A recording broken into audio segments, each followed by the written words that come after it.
नमस्कार। केंद्रीय मंत्री रामविलास पासवान ने आज सुबह एक भावनात्मक ट्वीट किया। इस ट्वीट के जरिए उन्होंने गहरी बात कहने की कोशिश की। सबसे पहले उन्होंने ये कहा कि वो अपने बेटे चिराग पासवान के फैसले के साथ खड़े हैं। फिर कहा कि वो बेहद बीमार हैं और अस्पताल में भर्ती हैं।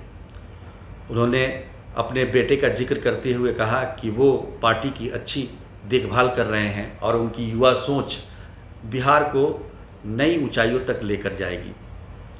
साफ है कि इस ट्वीट के जरिए पासवान ने ये कहा है कि अब स्वास्थ्य उनका साथ नहीं दे रहा है। ऐसे में मंत्रालय का काम संभालना मुश्किल हो रहा है, क्योंकि रामविलास पासवान काफ़ी लंबे समय से बीमार थे, लेकिन वो अस्पताल में इसलिए भर्ती नहीं हो रहे थे क्योंकि उनके मंत्रालय की जो जिम्मेदारी है देश के कोने कोने तक खाद्यान्न पहुंचाने की, उसमें बाधा न पहुंचे।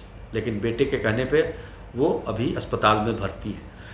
तो उनका ये कहना है कि ऐसे समय में चिराग पासवान को अब आगे आना चाहिए और जो जिम्मेदारी है उसको संभालने की ज़रूरत है। दूसरी तरफ पासवान का ये ट्वीट तब आया है जब गुरुवार को भारत के प्रधानमंत्री ने बिहार के कई परियोजनाओं का शुभारंभ किया। वीडियो कॉन्फ्रेंसिंग के जरिए हुए इस कार्यक्रम में बिहार के मुख्यमंत्री नीतीश कुमार भी शामिल हुए। इस वीडियो कॉन्फ्रेंस के संवाद में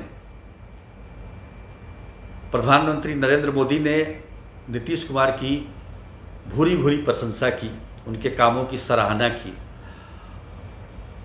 इस चीज़ को देखने का इंतज़ार बिहार की कई राजनीतिक दल के नेता, पार्टियां, ये तमाम लोग गठबंधन कर रहे थे कि आखिर नरेंद्र मोदी क्या सोचते हैं नीतीश कुमार के बारे में। लेकिन जिस तरीके का बॉडी लैंग्वेज नरेंद्र मोदी का दिखा, भाव भंगिमा जिस तरह से दिखी नीतीश कुमार के प्रति, उसके बाद कोई संदेह की गुंजाइश नहीं रही कि बिहार में एनडीए का नेतृत्व नीतीश कुमार करेंगे और उनको कोई चुनौती नहीं दे सकता है। वो इसलिए क्योंकि हाल ही में एनडीए के एक घटक दल लोक जनशक्ति पार्टी ने नीतीश कुमार के नेतृत्व को स्वीकारने से इनकार कर दिया था। पार्टी ने संसदीय बोर्ड की बैठक में फैसला अपने राष्ट्रीय अध्यक्ष चिराग पासवान के जिम्मे कर दिया है कि गठबंधन में रहना या टिकट के बंटवारे या सीटों का बंटवारा का सारा अधिकार चिराग पासवान को दे दिया है। लेकिन लोक जनशक्ति पार्टी के संसदीय दल की बैठक में तमाम नेताओं ने जेडीयू के खिलाफ चुनाव लड़ने पर पुरजोर उनका ये कहना था कि जेडीयू जहाँ जहाँ से उम्मीदवार उतारे वहाँ चुनाव लड़ना चाहिए।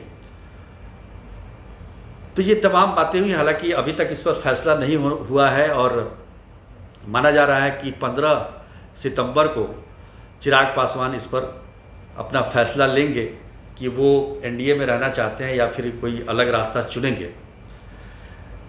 लेकिन एक बात तो स्पष्ट हो गई कि जिस तरीके से प्रधानमंत्री नरेंद्र मोदी ने नीतीश कुमार को लेकर रिस्पांस दिया, उससे कहीं ना कहीं सबको ये संदेश मिल गया है और ऐसा लगने लगा है कि लोक जनशक्ति पार्टी भी अपने पुराने ढर्रे पर लौट आएगी।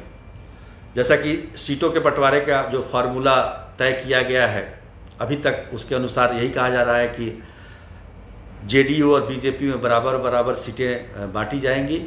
जेडीयू जीतन राम मांझी की पार्टी को टिकट जितना चाहे जितना सीट दें और बीजेपी लोक जनशक्ति पार्टी को चाहे जितना सीट दें। ये एक मोटा मोटी खाका तैयार किया गया है, लेकिन अभी इस पर बातचीत होनी बाकी है। बीजेपी के राष्ट्रीय अध्यक्ष जेपी नड्डा पटना पहुंच चुके हैं। बीजेपी के चुनाव प्रभारी महाराष्ट्र के पूर्व मुख्यमंत्री देवेंद्र फडणवीस भी पटना में हैं। जेपी नड्डा और नीतीश कुमार की मुलाकात होने वाली है। माना जा रहा है कि सीटों के बंटवारे को लेकर ये बातचीत होगी। तो ये तमाम बातें हैं जिसको लेकर स्थिति काफ़ी साफ हो जाएगी। और जहाँ तक हम लोक जनशक्ति पार्टी की बात कर रहे थे, तो राज्यसभा में जो उपसभापति का चुनाव हो रहा है, जिसमें जेडीयू ने हरिवंश को अपना उम्मीदवार बनाया है, उसके प्रस्तावक केंद्रीय मंत्री रामविलास पासवान हैं।